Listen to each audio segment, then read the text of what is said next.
Hello, welcome to this, your daily briefing. There isn't a lot about, so you'll forgive me if this doesn't go on for 3 hours.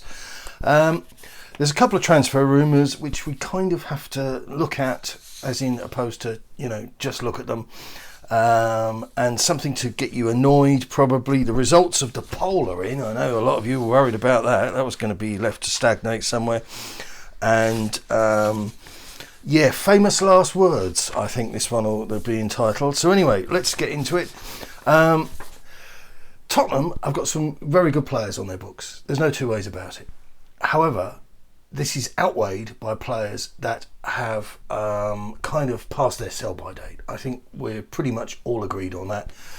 It's very difficult to get yourself in a position online or in real life where you're hearing voices that are making a genuine case for players beyond like Sonny and Kane, and maybe there's other players that we want to come through.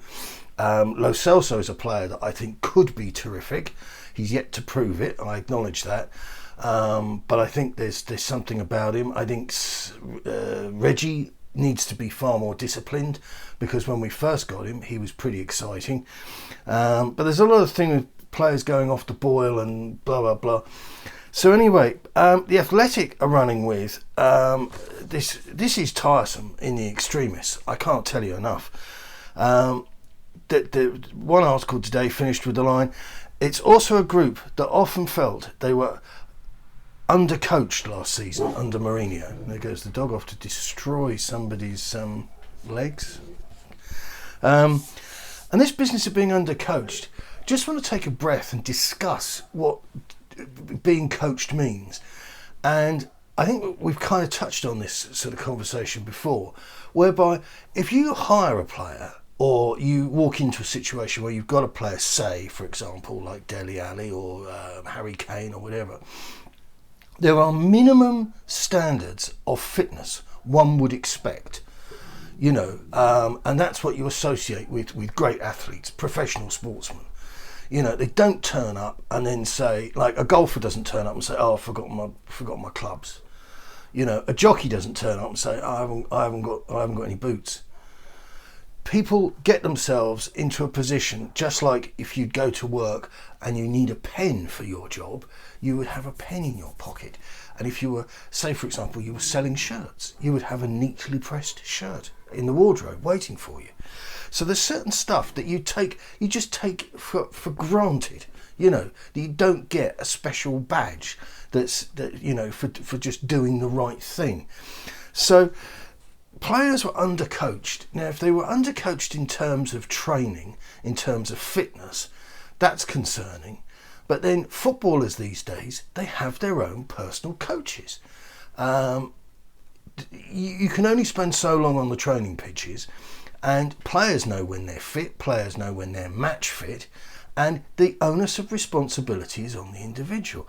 And when it comes to tactical stuff, I think one thing that a lot of English football fans would perhaps agree with is that the overcomplicated nature of tactics often destroys football matches. And certainly the noisy people out there who, for example, when we beat Manchester City 2-0, from an entertainment perspective, it was a pretty dull game.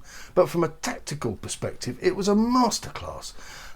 And for those that didn't get a buzz out of how smart we played, you had to at least say that the staff, the players, they'd taken on the instruction and they'd executed it to the best of their ability.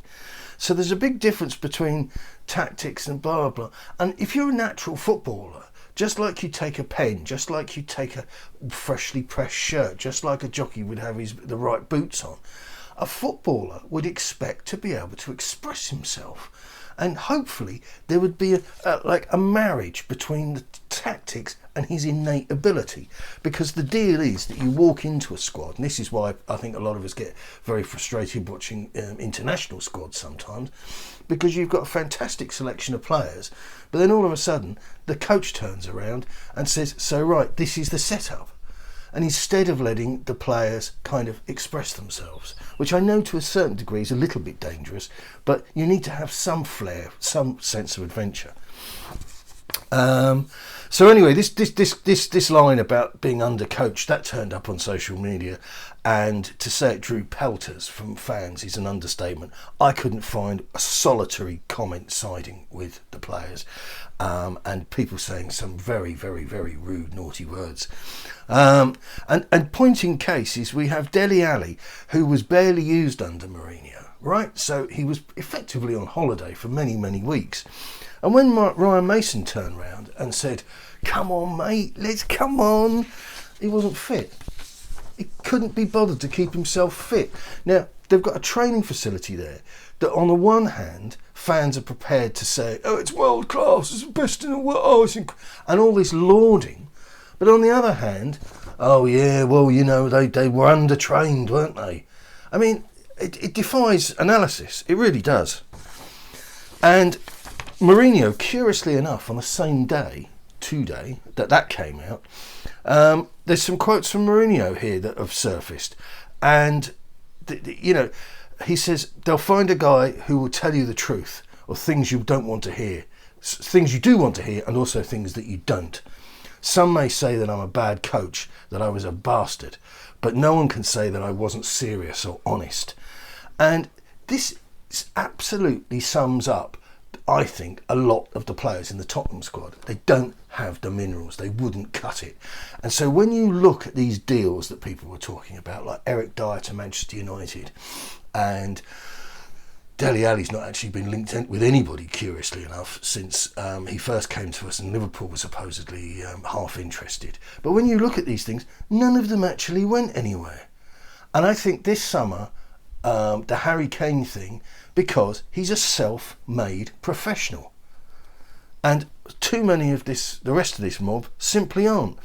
And I got the Mourinho quotes from The Sun, and the person who wrote the column and then immediately says, "Ali fell out of favour under Mourinho and endured the most challenging period of his career." Yeah, somebody's telling him to get up and do what he was told.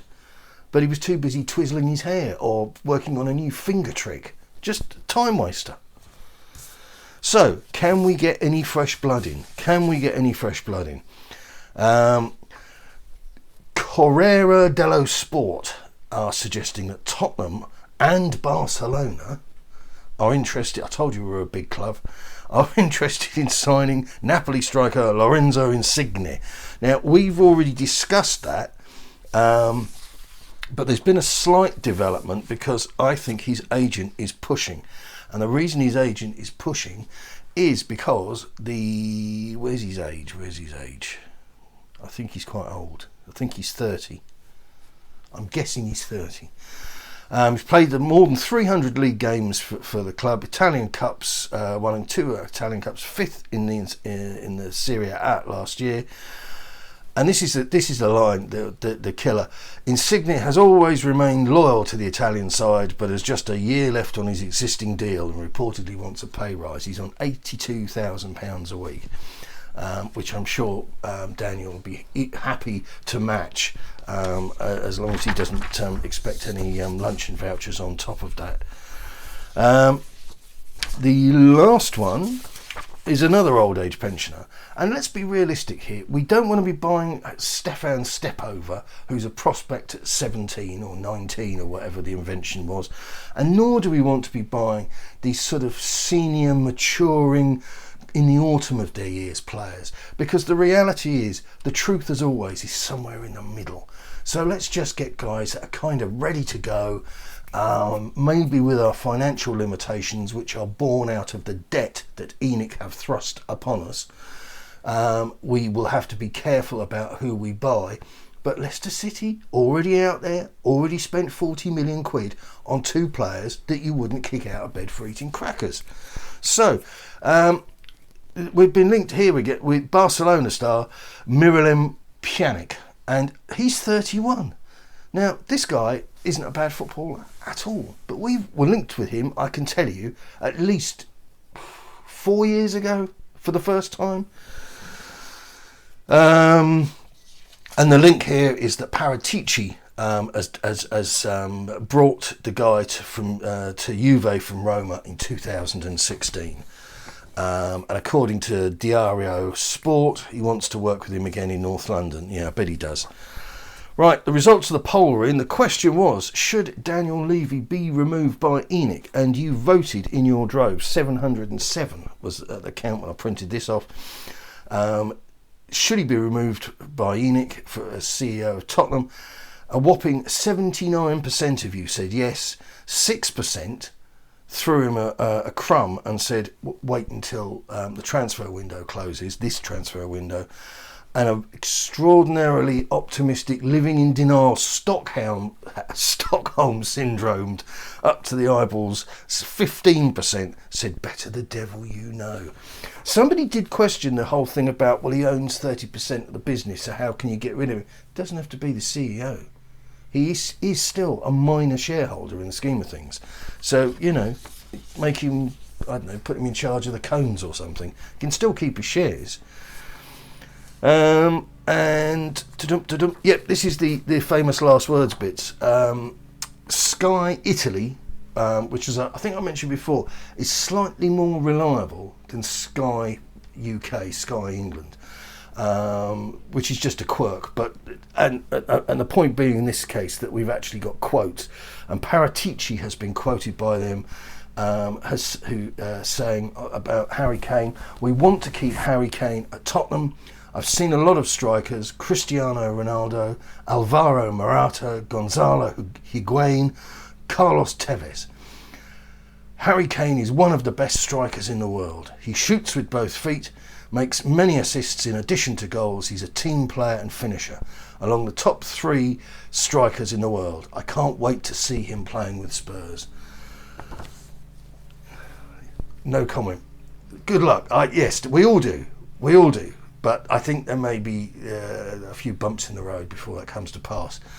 Right, thanks very much. 3,000 subscribers. Well, 3,106 or something, I can't remember. But yeah, great guns. Thank you very much. Working on the page, you'll have seen the artwork, the sort of retro stuff. I'm trying to get that sort of old soccer annual feel. You know, when you could sort of smell the paper. If that doesn't sound too peculiar. But, you know, the old hardback soccer annuals and that sort of look to it. Yeah, so yeah, thanks very much. Good luck. Speak to you soon. Keep it Tottenham.